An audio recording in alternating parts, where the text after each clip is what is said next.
Monsieur le Président, Monsieur le Vice-président, mes chers collègues, l'exécutif vous propose aujourd'hui d'accentuer son action dans la prévention et la lutte contre l'illettrisme en Île-de-France.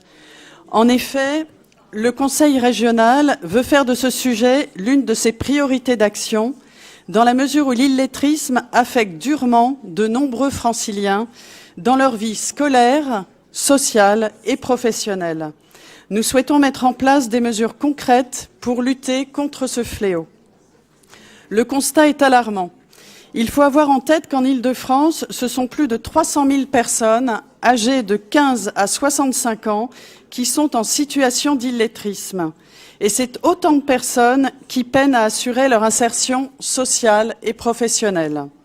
Pire encore, cela s'additionne au fait que les difficultés linguistiques de nos concitoyens ne touchent pas seulement des personnes issues de l'immigration ou de milieux moins favorisés, mais aussi de plus en plus de jeunes enfants qui accumulent pendant leur scolarité des lacunes importantes en français.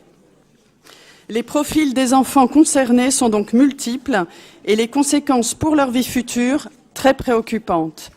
Nos enfants ne peuvent sortir de l'école avec déjà un handicap linguistique sur les épaules. Pour les enfants, mais aussi pour les adultes, nous devons réagir au plus vite. C'est pourquoi notre groupe, dans une démarche extrêmement volontaire de soutien à la formation et à l'insertion professionnelle, œuvre pour cette action de prévention et de lutte contre l'illettrisme. Et je dois insister sur ce point.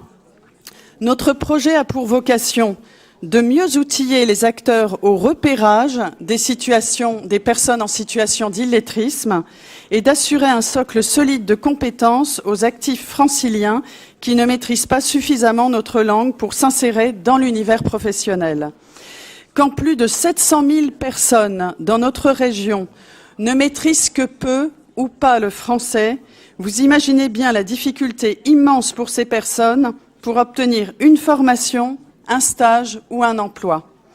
15% des demandeurs d'emploi ont de réelles difficultés à l'écrit, c'est énorme.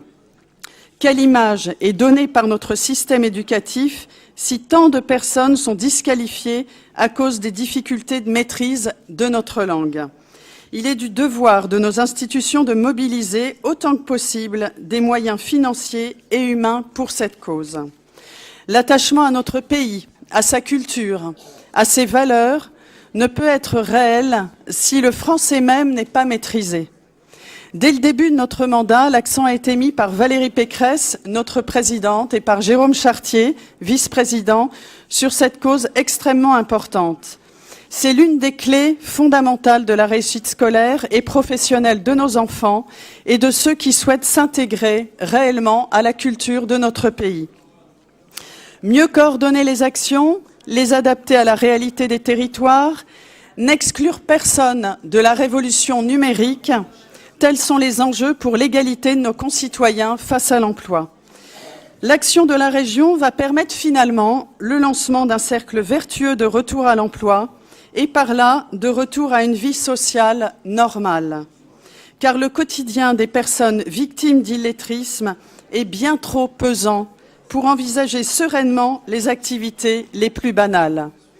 Notre mobilisation est donc primordiale pour que plus personne n'ait honte, et je dis bien honte, de ces lacunes.